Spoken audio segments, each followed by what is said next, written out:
The Gospel of Luke, chapter 23. Then the assembly rose as a body and brought Jesus before Pilate. They began to accuse him, saying, "We found this man perverting our nation, forbidding us to pay taxes to the emperor, and saying that he himself is the Messiah, a king." Then Pilate asked him, "Are you the king of the Jews?" Jesus answered, "You say so." Then Pilate said to the chief priests and the crowds, "I find no basis for an accusation against this man." But they were insistent and said, "He stirs up the people by teaching throughout all Judea, from Galilee where he began, even to this place."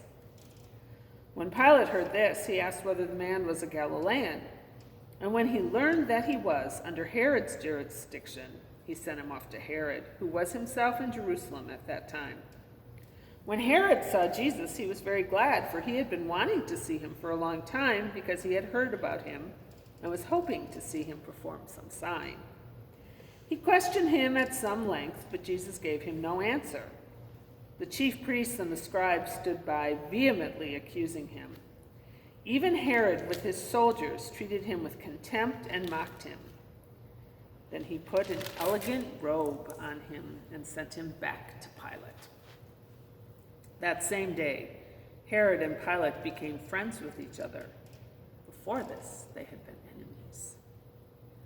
Pilate then called together the chief priests, the leaders, and the people, and said to them, "You brought me this man as one who was perverting the people, and here I have examined him in your presence and have not found this man guilty of any of your charges against him. Neither has Herod, for he sent him back to us. Indeed, he has done nothing to deserve death. I will therefore have him flogged and release him." Then they all shouted out together, "Away with this fellow! Release Barabbas for us!" This was a man who had been put in prison for an insurrection that had taken place in the city and for murder. Pilate, wanting to release Jesus, addressed them again, but they kept shouting, "Crucify him! Crucify him!"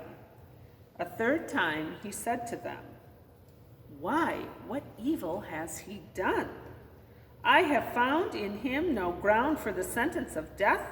I will therefore have him flogged and then release him." But they kept urgently demanding with loud shouts that he should be crucified, and their voices prevailed. So Pilate gave his verdict that their demand should be granted. He released the man they asked for, the one who had been put in prison for insurrection and murder, and he handed Jesus over as they wished. As they led him away, they seized a man, Simon of Cyrene, who was coming from the country, and they laid the cross on him and made him carry it behind Jesus. A great number of the people followed him, and among them were women who were beating their breasts and wailing for him. But Jesus turned to them and said, "Daughters of Jerusalem, do not weep for me, but weep for yourselves and for your children. For the days are surely coming when they will say, 'Blessed are the barren and the wombs that never bore, and the breasts that never nursed.' Then they will begin to say to the mountains, 'Fall on us,' and to the hills, 'Cover us.' For if they do this when the wood is green, what will happen when it is dry?" 2 others, also who were criminals, were led away to be put to death with him. When they came to the place that is called the Skull, they crucified Jesus there with the criminals, one on his right and one on his left. Then Jesus said, "Father, forgive them, for they do not know what they are doing."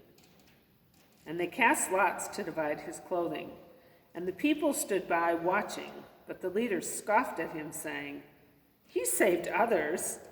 Let him save himself if he is the Messiah of God, his chosen one." The soldiers also mocked him, coming up and offering him sour wine and saying, "If you are king of the Jews, save yourself." There was also an inscription over him, "This is the King of the Jews." One of the criminals who were hanged there kept deriding him, saying, "Are you not the Messiah? Save yourself and us." But the other rebuked him, saying, "Do you not fear God, since you are under the same sentence of condemnation. And we indeed have been condemned justly, for we are getting what we deserve for our deeds. But this man has done nothing wrong." Then he said, "Jesus, remember me when you come into your kingdom." He replied, "Truly I tell you, today you will be with me in paradise."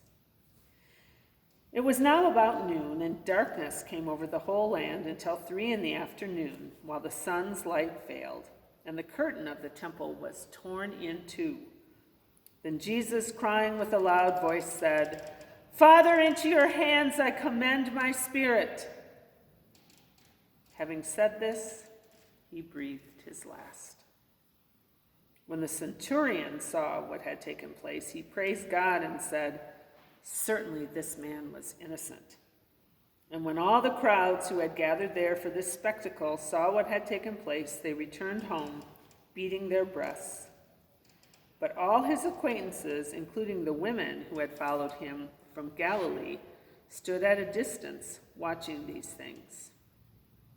Now there was a good and righteous man named Joseph, who, though a member of the council, had not agreed to their plan and action. He came from the Jewish town of Arimathea, and he was waiting expectantly for the kingdom of God. This man went to Pilate and asked for the body of Jesus. Then he took it down, wrapped it in a linen cloth, and laid it in a rock-hewn tomb where no one had ever been laid. It was the day of preparation, and the Sabbath was beginning.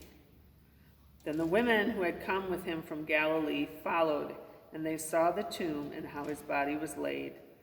Then they returned and prepared spices and ointments. On the Sabbath day they rested according to the commandment.